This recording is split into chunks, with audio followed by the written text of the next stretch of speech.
안녕하십니까. 멘토 가정으로 다들 고생이 많으시고 코로나19로 고생들이 다 많으시죠. 우리 장애인들은 복지관이나 자립센터에서 방문해서 활동도 하고 해야 되는데 집에 계시느라고 많이 힘드실 것 같습니다. 이번에 멘토 가정에서 이렇게 참여해 주신 분들 이 계기로 해서 좋은 추억이 되고 기억이 남는 시간이 되기를 바라겠습니다. 저는 2015년, 2016년 나눔장애인 자립센터에서 동료상담가로 활동했던 조현대입니다. 제가 동료상담을 하게 된 거는 특별한 계기까지는 없고요. 센터에 동료상담가가 없기도 했고 또 평소에 상담에 관심이 있어서 여기 센터에 요청도 있고 해서 상담을 하게 됐는데요. 그 상담 자체가 많이 어려울 때도 있고 또 장애인분들이 마음을 열어야 되는 그런 부분이 있어서 나름대로 상담을 하게 됐습니다. 동료 상담가로 활동하면서 보람 있었던 것은 우리 시각장애인들이나 또 타장애 영역을 가지고 계신 분들이 정보에 취약하시더라고요. 그래서 그 당시에 일을 할 때는 근로지원을 통해 장애인이 받을 수 있는 복지 서비스를 다 자료를 만들었어요. 물론 보건복지부 홈페이지에서도 자료를 모으고 제가 아는 것도 정리를 하고 하니까 A4 용지를 한 300장이 넘게 나오더라고요.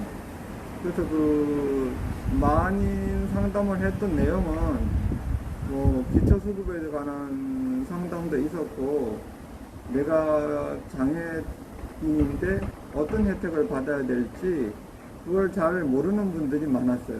그래서 저에게 그런 문의를 해 주시면 저는 그 기존에 준비된 자료를 복사해서 드렸고 그분들이 나름대로 그 자료를 가지고 본인의 권리를 찾고 또 서비스를 받았을 때가 가장 기억에 남고 또 활동하면서 동료상담가의 어떤 보람도 느끼고 그랬던 것 같습니다. 동료상담을 현장에서 하면서 가장 어려웠던 점은 마음을 열고 장애인분들이 신뢰감을 주는 것이 가장 어려웠던 것 같아요. 처음 보는 사람이 한테 어떤 자기의 힘든 부분이나 비밀스러운 부분을 상담하는 과정에서 마음을 열게 한다는 것이 결코 쉽지 않았습니다. 30분 또는 1시간 또 그 이상의 시간을 맞으면서 상담을 하면서 비록 짧은 시간이지만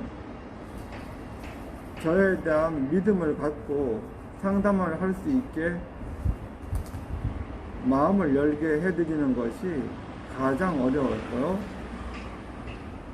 그러기 위해서는 제가 많이 오픈을 하고 제가 많이 얘기를 하고 또 그분들이 마음을 열고 어려움들을 잘 해결할 수 있도록 도와주는 것이었고요. 정신적으로도 힘든 분들이 한 분이 계셨는데 그 당시에 저로서는 약을 처방한다든가 그런 것은 할 수 없어서 많이 고민 끝에 보건소 그 정신상담하는 부서에다가 문의를 했고 그쪽으로 의뢰해서 그분이 약을 처방받아서 도움을 받았고 그 후에 저에게 고맙다는 연락을 해줘서 그 어려운 부분도 해결하고 또 보람까지 느꼈던 것 같습니다. 동료 상담가에 필요한 덕목이 있다면 해박한 지식인 것 같아요. 저 같은 경우는 책을 한 9,800권 정도 읽었고요. 물론 동료 상담을 위해서 읽은 건 아니지만 그 책을 통한 간접 경험과 또 자기가 인생을 살아오면서 그 경험 이런 것들이 상담하는데 중요한 도움이 될 것 같고, 서점이나 이런 데 가보면 그 상담이라든가 이런 것 책들이 좀 있어요. 그런 책들을 읽어보는 것이 가장 또 중요합니다. 동료 상담이 뭔지를 저한테 물어보는 분들이 꽤 많았습니다. 심지어 심리학을 전공한 분들도 동료 상담이 뭔지, 또 상담 현장에서 일하시는 분들도, 전문가분들도 동료 상담이 뭔지를 생소해 하셨어요. 아마 여러분들도 아마 그런 분들이 계실 것 같아요. 동료 상담은 예전에 어떤 단체에서 자격증을 주고 수료증을 주고 그런 것들이 있었는데, 제가 따로 공부를 해보니까 어떤 자격증이나 이런 거는 바람직하지 않다는 얘기를 제가 들었고, 우리가 상담을 하게 되면 그 상담 과정을 거치면요 수료증을 받게 됩니다. 기초부터 중급, 고급까지 이제 그런 수료증을 받은 다음에 나름대로 공부를 좀 많이 해야 되고요. 동료 상담이 뭐라고 물어본다면 저는 상대방의 장애에 대한 올바른 인식이 돼 있어야 될 것 같아요. 우선 본인 자신이 장애 자체를 잘 받아들여야 되고, 장애에 대한 이해가 높지 않으면 이 장애인 동료 상담이 어려울 것 같아요. 본인의 어떤 장애에 대한 올바른 인식 내지는 그 받아들이는 그 태도, 이런 것이 매우 중요합니다. 내가 장애 자체를 받아들이지 못하면 모든 것이 위축이 됩니다. 상담뿐만이 아니라 모든 생활하는 과정에서, 또 어디 나가서 무슨 일을 하는 과정에서 항상 벽에 부딪혀요. 동료 상담도 마찬가지입니다. 장애에 대한 인식을 올바로 가지면 그 상담을 하는데 큰 도움이 되고, 상담을 요청하신 분들에게도 큰 도움이 될 것입니다. 상담 과정에서, 현장에서 가장 중요한 일은 상담을 하다가 보면 상담가도 신이 아니기 때문에 잘 모르는 영역도 있을 수 있습니다. 그때 결코 당황하면 되지 않습니다. 당황을 한다면 상대방이 저를 믿고 상담가를 믿고 상담하기가 힘들어져요. 그럴 때는 모르는 거는 있는 그대로 모른다고 하고, 다음 상담 때 그 내용을 찾아서 알려드리는 것이 중요하고요. 또 한 가지는 상담에는 같이 잘 공감하고 하는 것이 중요합니다. 상담의 핵심은 상대방의 얘기를 잘 들어줘야 합니다. 그 문제를 해결하는 것도 아니고 같이 잘 들어주고 공감해주는 것이 매우 중요합니다. 상담 이론에 반영적 경청이라는 것이 있어요. 그것이 무엇이냐고 하면은 상대방의 마음을 거울로 비추듯이 그 상담가에 의해 그 내용을 거울이 돼서 비추고, 그 다시 거울을 보고 그 사람이 같이 공감하는 것이에요. 예를 들면 이런 것이 있을 수가 있죠. 연인과 데이트를 하다가 헤어졌을 때 문제를 해결해 주는 것이 아니에요. 그러면 그때 지금 그때 그렇게 헤어져서 마음이 너무 아프시겠어요. 혹은 그때 어떻게 하셨어요? 이렇게 공감해 주는 것이 중요합니다. 상담가가 헤어진 사람을 다시 만나게 할 수 있는 방법은 전혀 없어요. 그렇기 때문에 같이 공감해 준다면 상대방도 상담을 받으면서 자기가 알아서 그 문제를 해결할 수 있는 방법을 스스로 찾게 하는 그런 방법이 가장 좋은 방법입니다. 오랫동안 제 얘기를 들어주셔서 감사하고요. 오늘 이 멘토 과정이 많이 기억에 남고 부족한 저의 말씀을 길게 들어주셔서 감사하고, 이번 상담하는 과정에서 또 동료 상담에 뜻 있는 분들에게 작은 도움이 되었으면 좋겠습니다. 감사합니다. 안녕하세요. 저는 나눔센터에서 동료 상담가로 활동하고 있는 민숙희라고 합니다. 직접 만나 뵙지 못하고 이렇게 화면상으로나마 만나 뵙게 되었는데요. 코로나 때문에 모두 어려운 시간, 힘든 시간을 보내고 있는 와중에 이렇게 동료 상담가 양성을 위한 멘토링 캠프에 참여하신 여러분께 멋지다는 말씀 그리고 드리고 싶습니다. 제가 동료 상담가라는 분야에 관심을 가지게 된 계기는 시각장애를 가진 엄마로서 아이를 양육하기 시작한 때부터였던 것 같습니다. 사실 그 전까지는 그냥 제가 공부를 열심히 해서 직장 생활을 하고 비장애인들과 함께 살아가면서 내 능력을 보여주면서 그냥 지냈어요. 특별히 내가 장애인이라는 것에 대한 어떤 큰 고민이나 문제의식 같은 것도 없고, 그리고 이렇게 동료의식 같은 것도 그렇게 크지는 않았던 것 같아요. 그런데 아이를 키우기 시작하고 보니, 원래 육아를 하다 보면 보통 비장애인 엄마들, 아빠들도 비슷한 처지에서 공감을 느끼고 싶어 하고 서로 교류하고 싶어 하고 그런 마음들이 생겨나기 나름 마련인데, 저 역시 그런 부분들이 있었던 것 같습니다. 그런데다가 더 힘들었던 건 장애 부모라는 부분이 결코 제가 간과할 수 있는 부분이 아니었더라고요. 그래서 시각장애를 가진 엄마로서 부모 경험도 없는데 아기 분유는 눈이 안 보이면 어떻게 타는 게 가장 좋을까? 어떤 노하우가 있을까? 아니면 아이 체온을 잴 때 어떤 방법을 사용해야 할까? 체온계를 잘 볼 수 없는 엄마들 노하우는 뭐 없을까? 이런 여러 가지. 그리고 특히나 장애를 가지고 엄마가 되고 나니까 제가 깨닫게 된 것이 엄마의 장애 수용 정도, 그리고 그런 것들이 아이에게 엄청나게 아이의 긍정적인 장애 관점 함양에 큰 영향을 미친다는 걸 알게 된 것이었어요. 그러다 보니까 자연스럽게 동료 장애인들과의 만남을 고민하게 되고, 그러면서부터 저는 장애 부모의 자조 모임을 만들었어요.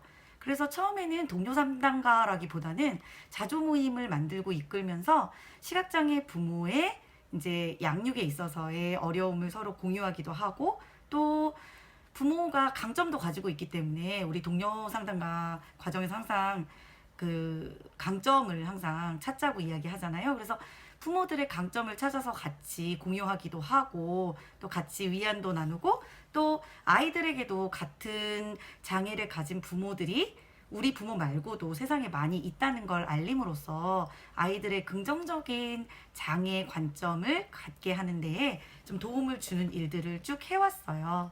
네, 몇 년간 그런 일을 해오다 보니까 이게 동료 상담과 참 맥을 많이 같이 하고 있는 부분이 아닐까라는 생각이 들게 되었고, 그래서 그때부터 동료 상담과 양성 과정을 이제 나눔센터에서도 듣고 이제 실로암에서도 듣고 하면서 깊이 공부를 하기 시작했습니다.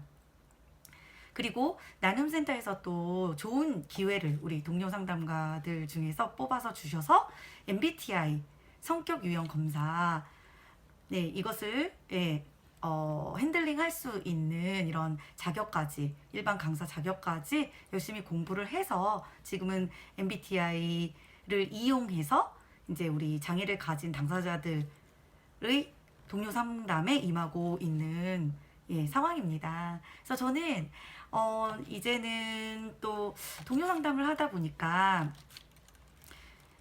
이 일을 하면서의 장점도 많이 발견하게 되었는데요. 일단 나하고 비슷한 사람들을 많이 보다 보니까 서로 주고받는 그런 에너지가 굉장히 서로에게 위안이 되고, 그리고 힐링이 되고, 그리고 실질적인 도움이 되는 경우가 많다는 것을 경험적으로 알게 되었어요.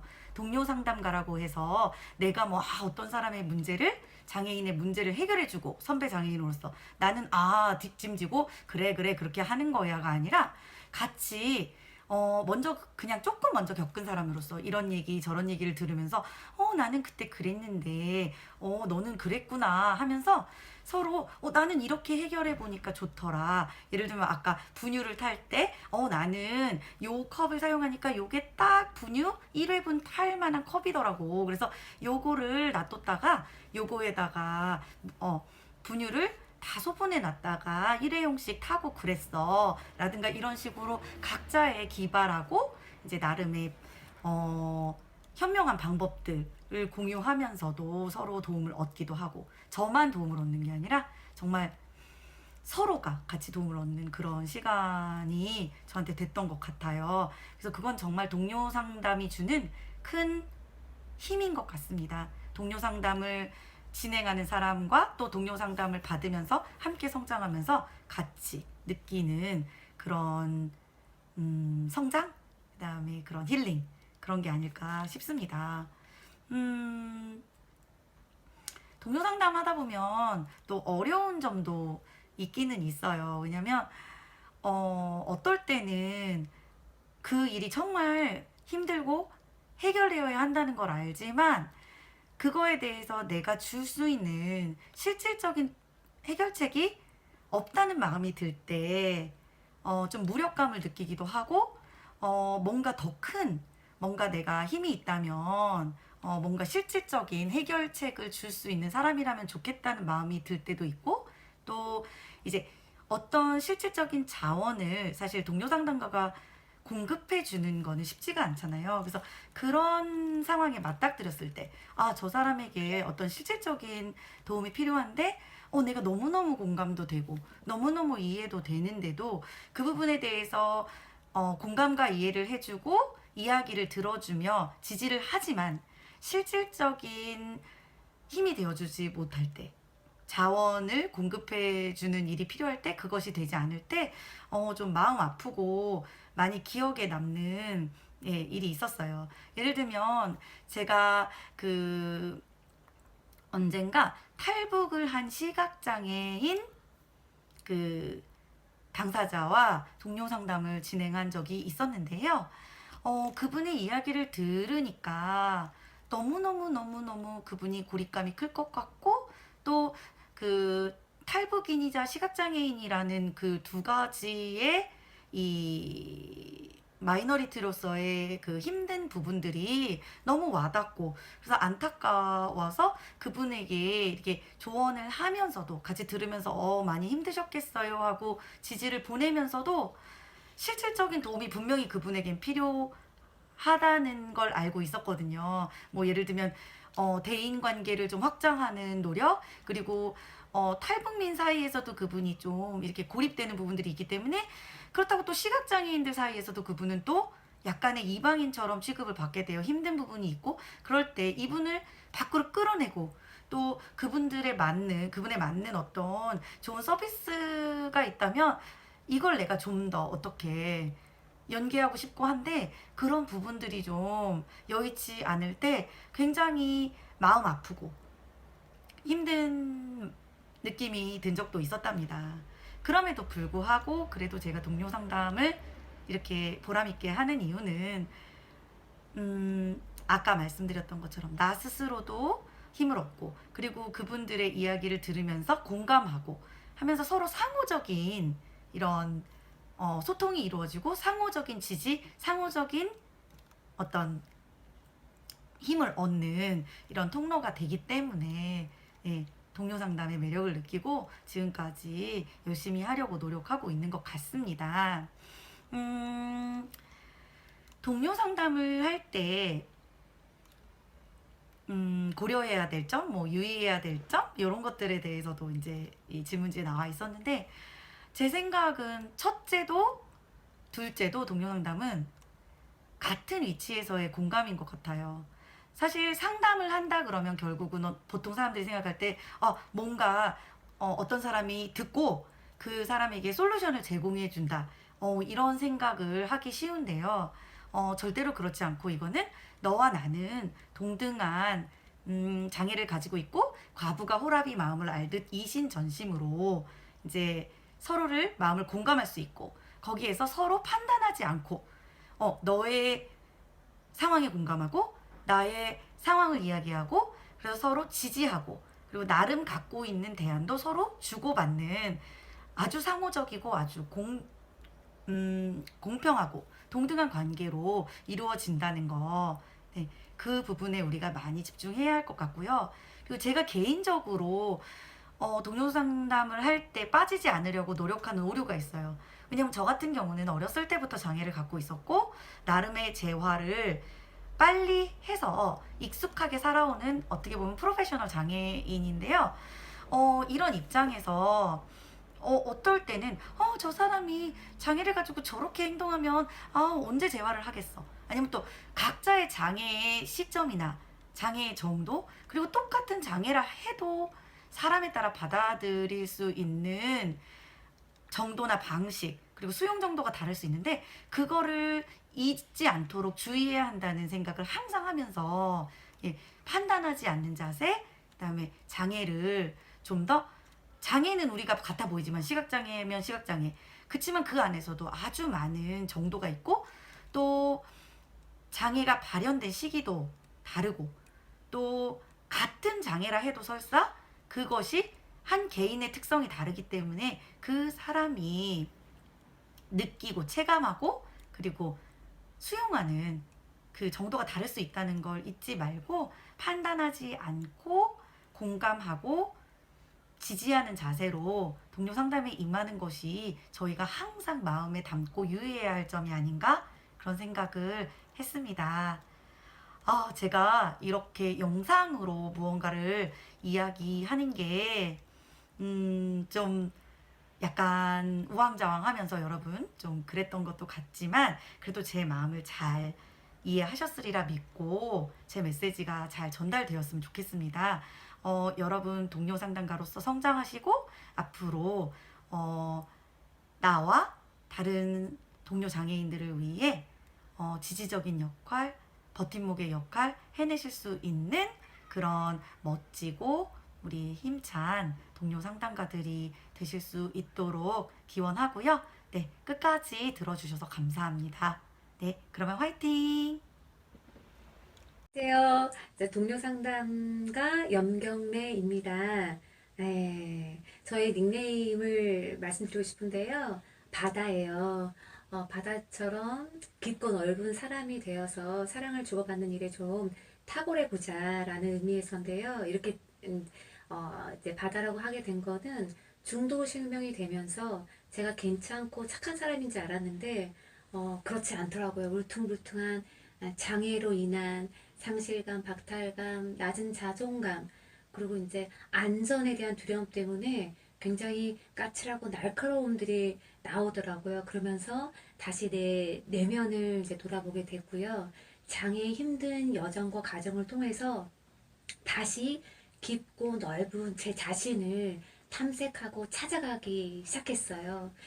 이것이 아마 동료 상담가로 활동할 수 있는 계기가 됐던 것 같아요. 나름 어두운 내면의 과정을 통과하면서 또 다른 중도 실명자나 또 다른 동료들의 아픔을 같이 한번 그 길을 걸어갈 수 있는 그런 용기가 생긴 것 같아요. 일을 하면서 보람된 거는 뭐냐면 장애 수용으로 어려워하고 있는 동료들을 만났을 때에 제가 이미 선 경험이 되어진 부분을 함께 공유하고 나눌 수 있었을 때 그걸로 인해서 조금이나마 장애 수용에 도움이 됐다라고 했을 때는 굉장한 보람과 뿌듯함이 있고요. 그리고 현장에 있으면서의 어려움들은 어떤 것이 있느냐라고 봤을 때는, 실제적으로 어떤 심리적인 불안이나 장애를 견디기 어려워하는 동료의 마음을 만났을 때 저도 동일하게 좀 힘든 모습을 또 보게 되니까 제가 좀 힘든 것 같아요. 그리고 어떻게 도와줘야 될지, 어떻게 함께 해야 될지 모를 때, 그리고 그 시간을 견뎌야 하는 동료를 봤을 때, 그것이 조금 마음의 어려움이 또 있다고 볼 수 있고, 또 함께 하는 거나 도와주는 거에 한계성을 좀 느꼈을 때, 그게 조금 어려운 거예요. 그리고 또 더 어떤 심리적인 개입이나 또 마음을 함께하는 일에 제 안에 별로 자원이 없을 때 그런 부분을 봤을 때 조금 그런 것이 좀 어려운 것 같아요. 그렇고요. 후배 동료 상담가에게 이제 하고 싶은 말이 있다면 네. 어, 열심히 배우면 좋겠다. 예. 이 배우는 거에서는, 저 자신한테 먼저 참 도움이 되는 것 같아요. 장애에 대한 인식이라든지, 이 사회에서 장애인으로 살아갈 때 가장, 정말 높은 자존감으로 살아갈 수 있는데, 그런 부분들을 다 회복할 수 있는 어떠한 배움들, 여러 채널들이 있겠지만, 저는 분명히 신앙적인 부분도 있지만, 상담적인 도구를 통해서 나 자신을 알아가는 데 굉장히 저한테 먼저 도움이 되고요. 또 이거를 또 누군가와 함께 할 때 전달할 수 있는 도구가 된다면 참 의미가 있고, 귀한 가치다라고 이제, 보고 있습니다. 음. 제가 팁을 드리자면 뭐가 있을까요? 그러게요. 좀, 잘은 모르겠는데요. 일단, 저런 것들은 격려하고 싶어요. 상담한 이후에 저희가 보고서를 작성하거든요. 근데 그런 부분들을 어려워서 포기하는 부분들도 있더라고요. 근데 저 같은 경우도 지금 보고서 작성하는 게 쉽진 않아요. 예, 보지 않고 소리로 쓰고, 파일을 검색하고, 그런 여정이 조금 스트레스가 돼서 조금 이렇게 선택이 좁아질 수 있는데요. 한 센터 이제 담당자랑 이야기할 때 이걸로 많이 포기하는 부분이 있다라고 얘기를 해요. 근데 그래서 이거를 조금 또 다른 방법으로 조금 해볼까라는 얘기를 하고 안 해볼까라는 얘기도 하더라고요. 그런데 저 같은 경우는 아니다. 개발과 발전을 위해서는 힘들지만 이 보고서 작성하는 거에 좀 심려를 좀 기울여야 하고 어디서 내놓았던 다 함께 공유할 만한 보고서로 작성할 수 있는 나의 개발적으로 조금 필요가 있다라고 격려해 드리고 싶어요. 네, 그 멘토의 어떤 교육을 받고 있으신데요. 삶의 의미를 누군가와 함께 하고 또 내 동료와 함께 울고 함께 웃는 길동부로 나가는 일은 굉장히 의미가 있다고 봐요. 어느 부분에서는 수익성이 참, 조금 저조할 수 있죠. 그런데 내 삶을 어디다 초점을 맞추냐라고 했을 때, 우리 함께하는 동료들의 삶의 자리에서 함께 울고 함께 웃어주는 그 길동무가 되어주는 일에 의미를 두게 되면 제 삶의 이후에 그런 나이 들어가면서의 삶이 참 가치가 있고 의미가 있다라고 생각을 하게 됩니다. 네, 여러분 화이팅 응원합니다. 안녕하세요. 임종숙입니다. 제가 동료상담 공부를 하게 된 이유는요. 제가 40대 초반에 녹내장으로 시각장애인이 되었는데요. 시각장애인으로 평생을 살아갈 생각을 하니까 앞으로는 내 인생은 끝났구나. 나에게는 희망이 없구나 하는 생각이 들면서 자포자기가 되더라고요. 남의 도움 없이 하던 사소한 일도 남의 도움을 받아야만 할 수가 있게 되니까 아무리 부모님이나 친한 분들한테 도움을 받아도 자존심이 좀 많이 상하게 되었고 또 살아갈 의미를 찾지를 못하겠더라고요. 그래서 병원만 왔다 갔다 하는 생활을 5, 6년 동안 하면서 좀 방황의 시간을 조금 보냈는데요. 이렇게 허송세월을 하면서 보내던 중 엄마하고 오빠가 통화하는 거를 우연히 듣게 되었는데, 엄마께서 오빠한테 하시는 말씀이 쟤도 적응할 시간이 필요하지 않겠니? 쟤 걱정을 하지 않아도 된다 하시면서 내 눈을 줘서 제가 볼 수만 있다면 눈을 주고 싶다 하시면서 오시는 거예요. 이 말을 듣는 순간 뭔가 세게 얻어맞은 것 같더라고요. 여태까지 제 슬픔이 제일 크고 제일 아프다고만 생각을 했었거든요. 근데 저희 엄마는 저 때문에 더 큰 슬픔을 가슴에 품고 사셨더라고요. 저를 믿어주시고 응원해주시는 부모님이 계신데 이렇게 허송생활을 하면 안 되겠구나 하는 생각이 들면서 장애인이 되었어도 한 사회 일원으로 당당하게 살아갈 수 있는 방법을 알아보게 되었습니다.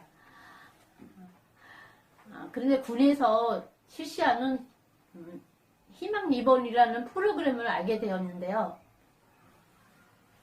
시각장애인으로서 살아가는 데 필요한 많은 정보와 나의 우울하고 답답한 마음을 풀 수 있는 계기가 되었습니다. 많은 정보와 나의 우울하고 답답한 마음을 풀 수 있는 계기가 되니까 숨통이 트이는 것 같고 앞으로 내가 장애인으로서 좀 당당하게 살아갈 수 있는 용기가 생기더라고요. 그래서 장애인분도 자신의 마음을 털어놓을 수 있는 누군가 한 분이라도 있으면 이 사회에서 장애인으로 살아갈 수 있는 용기를 내겠구나 하는 생각이 들어서 동료상담 공부를 하게 되었습니다. 보람되고 즐거웠던 점은 제 사례를 예를 들어서 말씀드리겠습니다. 40대 초반의 여성분이신데요. 중도의 시각장애인이 되셨다고 합니다. 시각장애인이 되기 전에는 두 자녀를 키우시기에 열심히 직장생활도 하시면서 하루하루를 바쁘게 보내셨다고 합니다. 시각장애인이 되신 다음에는 하루하루가 지겹고 무의미해져서 살아가는 의미를 찾지를 못하셨다고 합니다. 두 자녀분들한테 나중에 짐이 될까봐 걱정도 하시고 또 집에만 계시니까 우울증도 와가지고 사람 만나는 것도 꺼려 하시고 누가 찾아오는 것도 반가워하시지 않으셨다고 합니다. 제가 처음 집을 방문하였을 때 반가워하시지도 않으시고 방으로 들어오는 것도 좋아하시지 않으셨습니다. 제가 묻는 말에만 짧게 대답하시고 빨리 이 시간이 지나가 제가 갔으면 하시는 것 같더라고요. 이렇게 마음을 안 열었어도 자주 찾아가 뵈었고 또 용건이 없어도 안부전화차 꾸준히 전화를 드렸습니다. 지금은 재활 과정을 거쳐 안마사로서 한 사회의 일원으로서 당당하게 살아가시고 또 자녀분들한테 당당한 부모의 모습을 보이시면서 살고 계십니다. 이렇게 마음의 문을 안 여셨던 분이 조금씩 열어주실 때가 제일 보람되고 즐겁습니다. 어려웠던 점은 제가 살고 있는 곳은 강원도 횡성이라는 아주 작은 지역입니다. 고령 인구도 많고 도심 지역처럼 정보가 빠르지도 않습니다.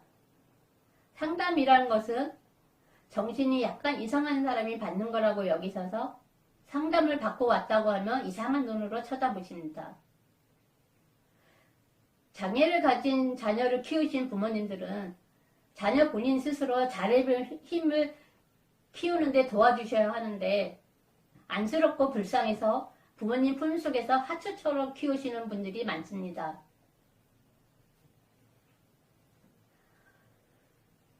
이분들의 소원을 들어보면 자녀들보다 하루라도 더 오래 사시는 거라고 하십니다. 옛말에 물고기를 잡아주지 말고 물고기를 낚는 법을 가르치라는 말이 있습니다. 약간의 불편함을 가지고 있어도 자립의 힘을 키우는데 도와주셔야 합니다. 상담에 이상한 고정관념을 가지신 분을 생각을 바꿔 상담을 받게 하는 것은 오랜 시간이 걸리고 인내력이 필요합니다. 또 이렇게 생각을 바꿔 상담을 받게 하더라도 비협조적일 때가 많습니다. 이럴 경우가 상담가로서 좀 어려울 때가 많습니다. 후배님들한테 하고 싶은 말은 상담가로서 내담자를 만났을 때 이분들의 문제점이나 어려운 점을 꼭 내가 해결해 주고 싶은 생각에 사로잡혀서 본인의 능력으로는 해결하기 어려운 문제를 시간을 끄는 경우가 많습니다. 이럴 때는 가감에게 본인의 능력을 인정하고 다른 상담가 선생님한테 연결시켜 주는 것이 중요합니다. 또 한 가지 말씀드리고 싶은 것은 상담가 본인 스스로 자기 감정을 통제할 줄 알아야 합니다. 내담자와 이야기를 나눌 때 너무나 감정이입이 되어가지고 상담이 끝났는데도 본인이 일상생활로 돌아가지 못하고 그 이전의 감정으로 계속 머물러 있으면 매우 곤란합니다. 현장에서 느꼈던 점은요, 우선 내담자가 장애를 인정하는 거라고 봅니다. 아직 장애도 인정하지 못하였는데 점자를 베어라, 흰지팡이를 짚어라 하는 것은 이분들에게는 한낱 소음으로밖에 들리지가 않습니다. 그 다음에 내가 할 줄 아는 게 무엇인지 아는 게 중요하다고 봅니다. 비록 몸은 장애인이지만 우리가 할 수 있는 것은 무지 많습니다. 좌절하지 않도록 용기를 주고 응원해 주는 것이 중요하다고 봅니다. 그리고 내담자를 만났을 때 잘 경청해 주는 것이 최고인 것 같습니다. 어르신들은 본인의 이야기를 하고 싶은데 들어주는 사람이 없어서 누군가가 본인의 이야기를 들어주는 것만으로도 고마워하십니다. 내담자들은 이야기할 상대가 있어 본인의 속마음을 털어놓는 것만으로 해도 마음이 홀가분하고 문제가 해결되는 것으로 느낍니다. 그러니까 내담자를 만났을 때 잘 경청하고 아무런 사심 없이 공감해 주는 것만으로도 상담은 성공할 것입니다. 감사합니다.